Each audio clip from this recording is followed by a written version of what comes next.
Social Media, die wohl meist unterschätzte Droge des 21. Jahrhunderts. Sie steht jedem zur Verfügung, ist leicht zu konsumieren und garantiert einen sofortigen Rausch.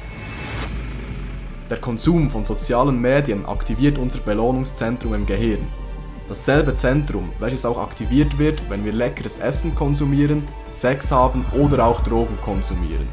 Durch die Likes, Follower und Benachrichtigungen wird Dopamin ausgeschüttet, das uns ein Glücksgefühl verleiht, nachdem wir süchtig werden. Nicht umsonst arbeiten ganze Firmen daran, uns so lange wie nur möglich auf ihren Plattformen zu halten. Hey, aufwachen, wie sieht es bei dir aus? Könntest du von heute auf morgen auf die sozialen Medien verzichten? Bestimmt, oder? Aber du willst einfach nicht.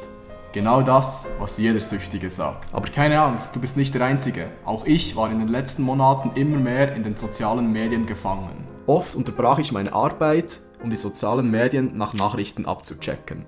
Und in meinen Pausen scrollte ich angeführt durch den TikTok-Algorithmus der Unproduktivität entgegen. Es fiel mir schwer, mich für längere Zeit zu konzentrieren, und wenn eine komplexe Aufgabe vor mir stand, schob ich sie vor mich hin. Vor kurzem überschritt meine wöchentliche Bildschirmzeit, die ich auf den sozialen Medien verbrachte, die 12-Stunden-Grenze. Nun ist es an der Zeit, dieses Muster zu brechen mit dem 30-Tage-Social-Media-Detox. Um die Challenge erfolgreich zu meistern, habe ich einige Grundregeln festgelegt. Erstens, Instagram, Facebook, Snapchat und TikTok löschen. Stopp! Ihr habt doch nicht ernsthaft geglaubt, dass ich euch, wie jeder andere YouTuber, einfach empfehle, die Apps zu löschen. In diesem Video versuche ich nicht nur den 30-Tage-Social-Media-Detox durchzuziehen, sondern mir eine solide Grundlage aufzubauen, von der ich mein Leben lang profitieren kann. Den Social-Media-Detox in einem wütenden und emotionalen Moment zu starten und alle Apps zu löschen, bringt dir langfristig keinen Erfolg. Deshalb bleiben die Apps alle genau dort, wo sie sind. Ich werde sie jeden Tag sehen und kann sie jederzeit anklicken. Aber das will ich ja nicht. Außerdem ist es nie clever, ein solches Vorhaben zu extrem zu starten. Schließlich wollen wir ja einen langfristigen Erfolg und nicht nach 2 Tagen bereits aufgeben. Genau deshalb erlaube ich mir auch, eine meiner Social Media Apps zu behalten. Ich entschied mich für YouTube, weil ich dort praktisch nur Videos anschaue, die meinen eigenen Videos verbessern. Jetzt, wo alles geklärt ist, kann der Social Media Detox beginnen. Begleite mich auf meinem Weg und lass dich inspirieren. Let's go! Es ist Tag 1 vom Social Media Detox und ich bin bereits auf meine erste Herausforderung gestoßen. Und zwar sollte ich dringend wieder einmal zum Friseur gehen, doch dieser ist nur über Instagram erreichbar. Nach kurzem Überlegen habe ich ihn dann gegoogelt und so via Telefon angerufen und konnte meinen Friseurtermin trotzdem noch wahrnehmen. So schnell lasse ich mich nicht in die Knie zwingen. In den darauf kommenden Tagen war ich dann durchaus produktiv. Ich habe Videos geschnitten, Ideen gesammelt und mit dem Skript für das nächste Video begonnen. Trotzdem ertappte ich mich immer wieder, wie ich zum Handy griff, um auf Insta zu gehen. Ich war nur ein Klick von einem riesigen Dopaminschub entfernt. Doch ich klickte nicht. Anstelle schaute ich mir die WhatsApp-Profilbilder von meinen Freunden an und der WhatsApp-Status wirkte so attraktiv wie noch nie. Wirklich?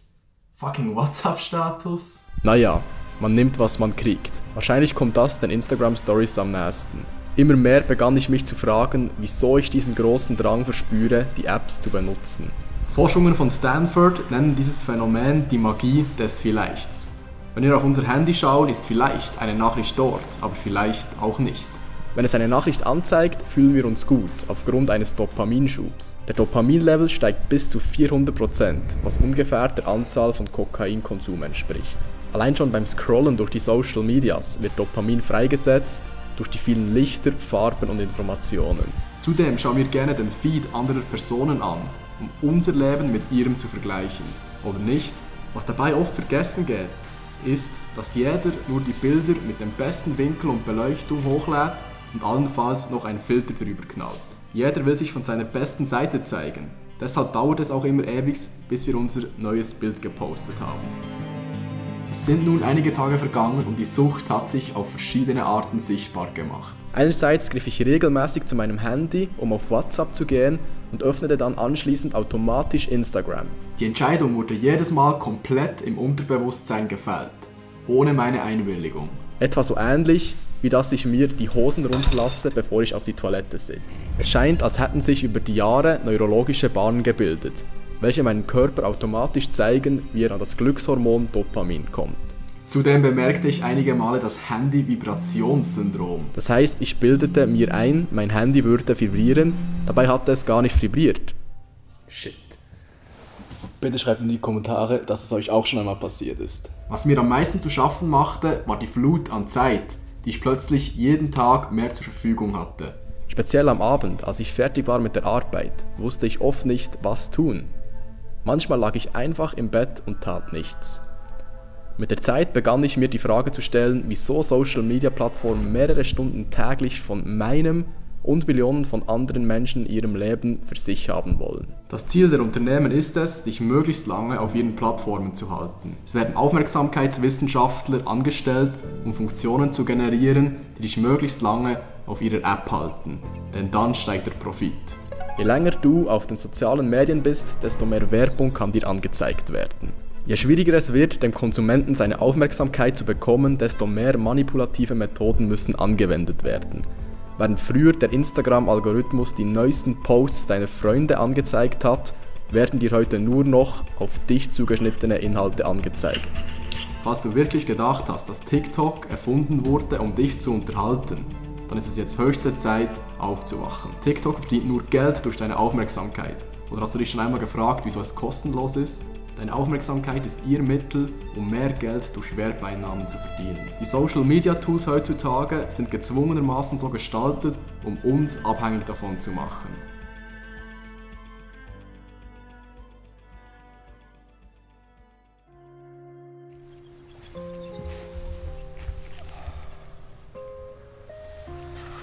In den letzten Tagen begann ich mich immer mehr an das Leben ohne Dauerberieselung zu gewöhnen. Man könnte schon fast sagen, ich begann es zu genießen. Fairerweise muss ich aber auch sagen, dass sich die Vorteile der sozialen Medien immer mehr zeigten und sich meine Abhängigkeit von ihnen wieder einmal bestätigte. In den vergangenen Tagen wollte ich öfters mein Instagram mit neuen Freunden oder Businesspartnern austauschen, konnte ich aber nicht. Zudem wollte ich mehrere Mal auf Instagram zugreifen, um irgendwelche Informationen zu erhalten über Lokalitäten, DJs, Prominente, Freunde, was auch immer, aber auch das ging nicht. Kurz gesagt, es fehlten mir die Informationen und Funktionen, die Instagram bietet. Simple Sachen, wie zum Beispiel wann und wo am Wochenende eine Party steigt, wusste ich nicht. Mir wurde bewusst, dass Instagram viel mehr als nur eine App zum Fotos und Videos teilen ist. Instagram ist eine Suchmaschine wie Google, die Daten sammelt, speichert und zum richtigen Zeitpunkt am richtigen Ort wiedergibt. Am Samstag half ich meinem Vater beim Umbauen.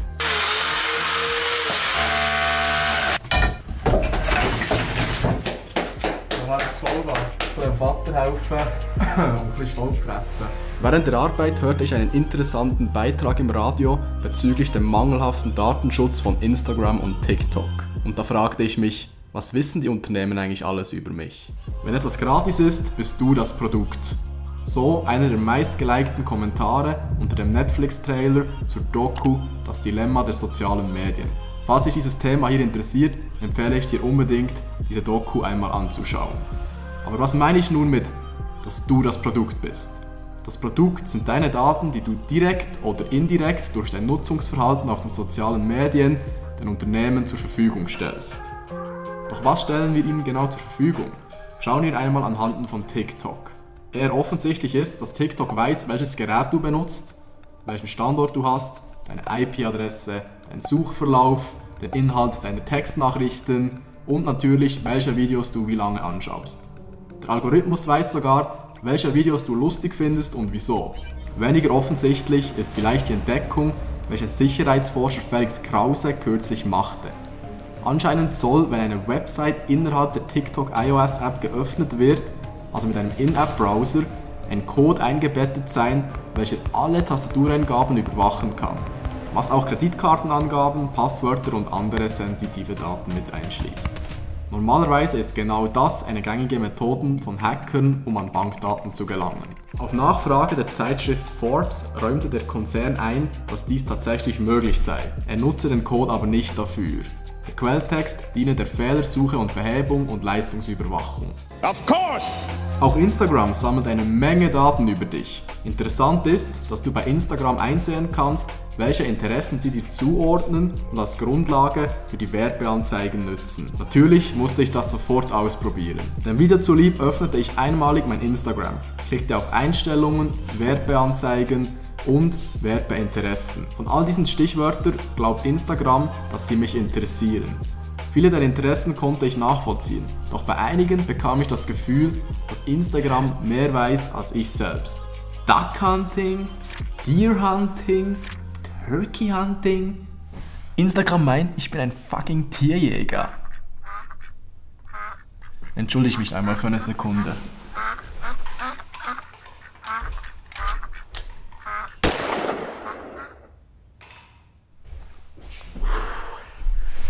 Der motherfucking Duck Hunter ist back. Und jetzt würde es mich natürlich interessieren, was für skurrile Interessen euch Instagram unterjubelt.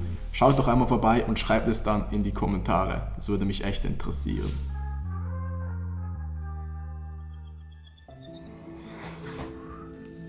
In den letzten Tagen wurde ich immer wie rückfälliger und undisziplinierter. Der Starthype des Experiments ist endgültig vorbei und ich bin in der Realität ohne sozialen Medien angekommen. Ich bemerkte, dass mir die Dopaminkicks fehlten und mein Gehirn begann automatisch nach Alternativen zu suchen.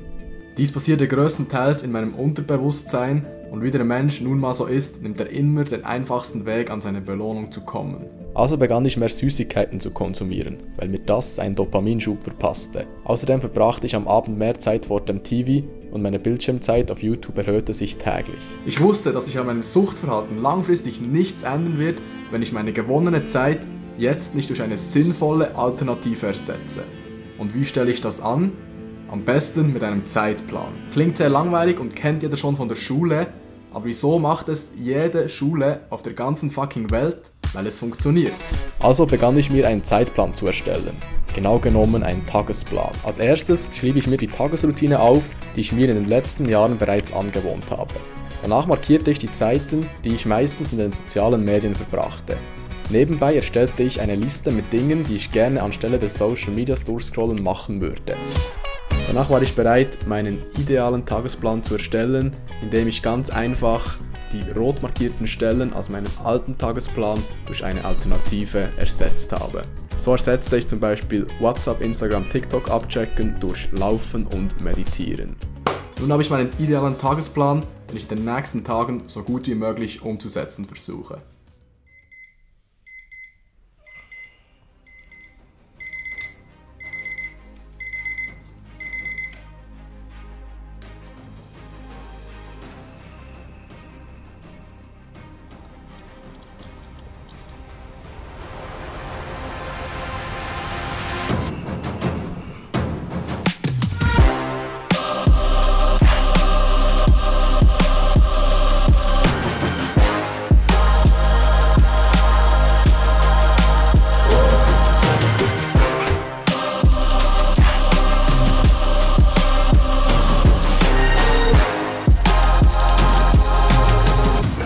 Meditieren braucht jeden Morgen wieder Überwindung. Ich habe mich noch nicht ganz daran gewöhnt, weil eigentlich möchte man mit der Arbeit starten.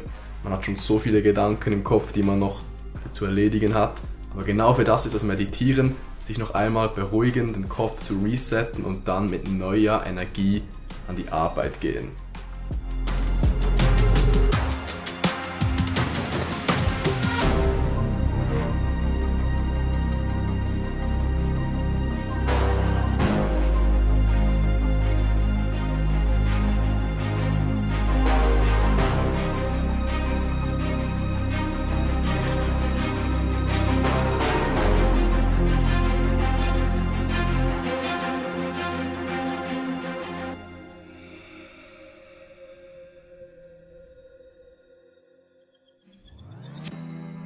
Boah, es ist so richtig hardcore, am Morgen eine eiskalte Dusche zu nehmen, aber es ist eben auch verdammt geil.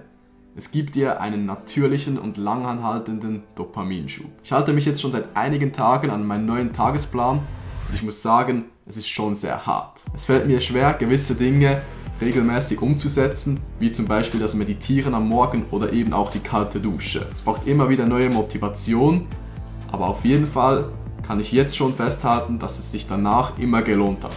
Und heute ist es soweit, der Social Media Detox ist vorbei, die 30 Tage sind geschafft und ich dachte mir, dass ich euch anstelle eines langweiligen Fazits wie ich fühle mich jetzt so viel besser nach diesen 30 Tagen und habe gar keine Lust mehr auf die sozialen Medien zu gehen, euch noch ein paar Dinge weitergebe, die nur die wenigsten ansprechen. Bevor ich das allerdings tue, möchte ich euch darauf aufmerksam machen, dass falls euch das Video gefallen hat bis jetzt, lasst doch ein Like da und abonniert den Kanal, das würde mich auf jeden Fall sehr freuen. Und in Zukunft werden auf jeden Fall auch mehr Persönlichkeitsweiterentwicklungsvideos kommen. Was dir niemand sagt. Es geht nicht darum, mit möglichst viel Motivation und Wut diese 30 Tage durchzuziehen. Das kannst du natürlich. Aber sobald die 30 Tage vorbei sind, wirst du innerhalb kürzester Zeit wieder rückfällig. Der Social Media Detox soll dir vielmehr dazu dienen, dir deine Sucht ins Bewusstsein zu rufen und sie dir selbst einzugestehen. Wie bei vielen Rauchern, die immer sagen, sie sind nicht süchtig, und immer sagen, sie können sofort mit dem Rauchen aufhören, aber in Wirklichkeit ist das nur bei wenigsten der Fall. Um eine Sucht langfristig zu bekämpfen, muss man nicht nur damit aufhören. Nicht nur die Apps löschen, die Zigaretten oder den Alkohol fortschmeißen. Nein, man muss einen starken Willen entwickeln, die Sucht bezwingen zu wollen, auch wenn man täglich mit ihr konfrontiert ist. Genau deshalb bleiben die Apps auf dem Handy. Du sollst sie sehen und fühlen, was dir bloß der Gedanke, sie zu öffnen, mit dir macht. Spüren, wie bereits vor dem Öffnen Dopamin ausgeschüttet wird, weil dein Gehirn genau weiß, dass wenn du die Apps öffnest, noch viel mehr Dopamin ausgeschüttet wird. Was dir dein Gehirn aber nicht sagen kann, ist, dass die Glücksgefühle von kurzer Dauer sind und dich nach dem Konsum oft schlechter fühlen lassen. Deshalb liegt es an uns, Entscheidungen bewusst zu fällen und uns nicht von unserem Unterbewusstsein führen zu lassen. Oder noch besser, du nimmst dir die Entscheidung ab und erstellst dir einen Tagesplan. Weil genau in dem Moment, wo du nicht weißt, was du tun sollst, wirst du rückfällig. Heute hatte ich so einen strengen Arbeitstag, ich belohne mich jetzt mit TikTok schauen und Schokolade essen. Nein, du belohnst dich nur kurzfristig. TikTok lässt dich nach dem Konsum wertlos fühlen und Schokolade macht dich dick und raubt dir somit dein Selbstbewusstsein. Sport wäre eine bessere Lösung, dass dir dasselbe Glücksgefühl verleiht und du fühlst dich erst noch langfristig fit und wohl. Das Ziel des Tagesplans ist es, kurzfristige Entscheidungen zu eliminieren, indem du immer genau weißt, was du als nächstes tust. Ein ganzer Tag sollte zu einer Angewohnheit werden. Überleg dir das noch einmal. Dein ganzer Tag wird zu einer Angewohnheit. Du stehst auf und weißt, ohne zu entscheiden, was du zu tun hast. Genau das ist die Definition einer Angewohnheit. Dinge tun, ohne darüber nachdenken zu müssen. Angewohnheiten nehmen dir Entscheidungen ab und ermöglichen dir einen freien Kopf für neue Herausforderungen. Der Tagesplan entwickelt sich langsam zu einer neuen Sucht und ist ein guter Schritt in ein selbstbestimmteres Leben. Der Weg ist aber noch lang nicht vorbei. Nein, ich würde sogar sagen, er hat jetzt erst begonnen.